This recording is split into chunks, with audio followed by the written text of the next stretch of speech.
अध्याय 33। जब याकूब ने नजरें उठाई तो देखा कि एसाव चला आ रहा है और उसके साथ 400 आदमी भी हैं। तब याकूब ने लिया, राहेल और दोनों दासियों से कहा कि वो अपने अपने बच्चों को अपने साथ रखें। फिर उसने कहा कि दोनों दासियां अपने बच्चों को लेकर सबसे आगे आ जाएं। उनके पीछे लिया और उसके बच्चे आए और सबसे आखिर में राहेल और यूसुफ। फिर वो खुद उन सबके आगे आगे चलने लगा। जैसे जैसे वो अपने भाई के नजदीक आता गया, उसने 7 बार जमीन पर गिरकर प्रणाम किया। तब एसाव दौड़कर उसके पास गया और उसे गले लगाकर चूमने लगा और वो दोनों फूट फूट कर रोने लगे। जब एसाव ने याकूब के साथ औरतों और बच्चों को देखा तो उसने पूछा, ये सब कौन है? याकूब ने कहा, ये तेरे इस दास के ही बच्चे हैं, सब परमेश्वर की कृपा है। तब दोनों दासियां अपने बच्चों को लेकर आगे आईं और उन सब ने एसाव को प्रणाम किया। फिर लिया अपने बच्चों को लेकर आगे आई और उन्होंने एसाव को प्रणाम किया। आखिर में यूसुफ और राहेल आगे आए और उन्होंने भी प्रणाम किया। एसाव ने याकूब से पूछा, तूने मेरे पास जो लोग और जानवरों के झुंड भेजे थे, वो सब किस लिए? याकूब ने कहा, बस तेरी कृपा चाहता हूं मालिक।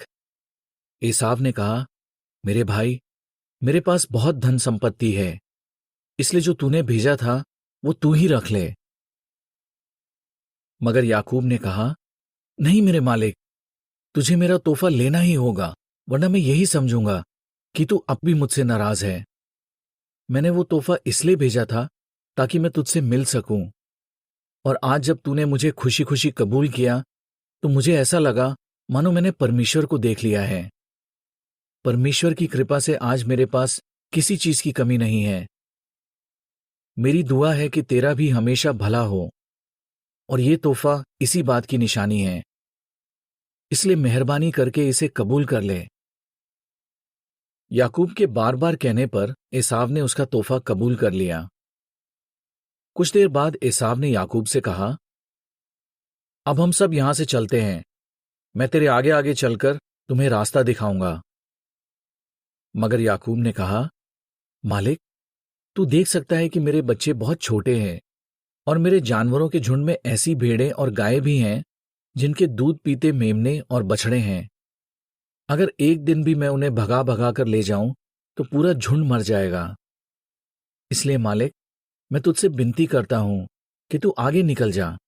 तेरा इस सेवक अपने बाल बच्चों और झुंड के साथ धीरे धीरे चलता हुआ बाद में आएगा, और मैं तुझे सेईर में आकर मिलूंगा। एसाव ने कहा, ठीक है, तो मैं ऐसा करता हूं, तेरी मदद के लिए अपने कुछ आदमियों को यहां छोड़ जाता हूं। इस पर याकूब ने कहा, इसकी क्या जरूरत है? बस मालिक, तेरी कृपा मुझ पर बनी रहे, यही मेरे लिए काफी है।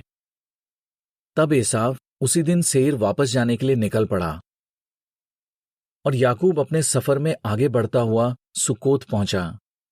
वहां उसने अपने लिए घर बनाया और अपने जानवरों के लिए छप्पर डाले, इसलिए उसने उस जगह का नाम सुकोत रखा।